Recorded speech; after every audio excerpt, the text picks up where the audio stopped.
પોરબંદરના વ્યાજખોર બિલ્ડર અને પ્રતિષ્ઠિત વ્યાપારીનું વ્યાજ કૌભાંડ. વ્યાજ લેનાર 70 લાખના બદલે 2 કરોડ ચૂકવી આપ્યા બાદ પણ બિલ્ડરની ઉઘરાણી ચાલુ રહી. પોરબંદરના જાણીતા બિલ્ડર અને શહેરના પ્રતિષ્ઠિત વ્યાપારી તરીકે પ્રતિષ્ઠા ધરાવતા એક વ્યાપારીએ બિલ્ડર પાસેથી 70 લાખ રૂપિયા 3% વ્યાજે લીધા બાદ દર મહિને નિયમિત વ્યાજ ચૂકવતા હતા. જો ક્યારેય વ્યાજ ચૂકવવામાં મોડું થાય તો બિલ્ડર 10% પેનલ્ટી પણ વસૂલતા હતા. વ્યાજ લેનારે પોતાની દુકાન અને મકાન પણ વેચીને વ્યાજ ચૂકવેલ છતાં બિલ્ડરના 70 લાખ એમનેમ ઊભા વ્યાજે નાણાં 70 લાખ લીધા, જેના બદલે 2 કરોડ રૂપિયા જેવી માતબાર રકમ ચૂકવી દીધી. તો પણ મુદ્દલ માટે મુદ્દત આપવાની વાત નહીં કરી અને દુકાન મકાન પચાવી લીધા અને મામલો ગુજરાત હાઈકોર્ટ સુધી પહોંચ્યો છે. હાલ તો વગર લાયસન્સે ઊંચા વ્યાજે નાણાંનો વેપાર કરતા વેપારી સામે પગલાં પોલીસ ક્યારે લે તે જોવાનું રહ્યું.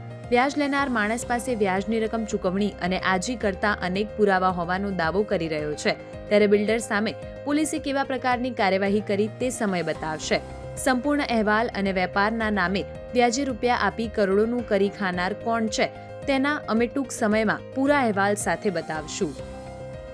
રોજ નવા અપડેટ્સ જોવા માટે અમારા પેજને ફોલો કરવાનું ભૂલશો નહીં.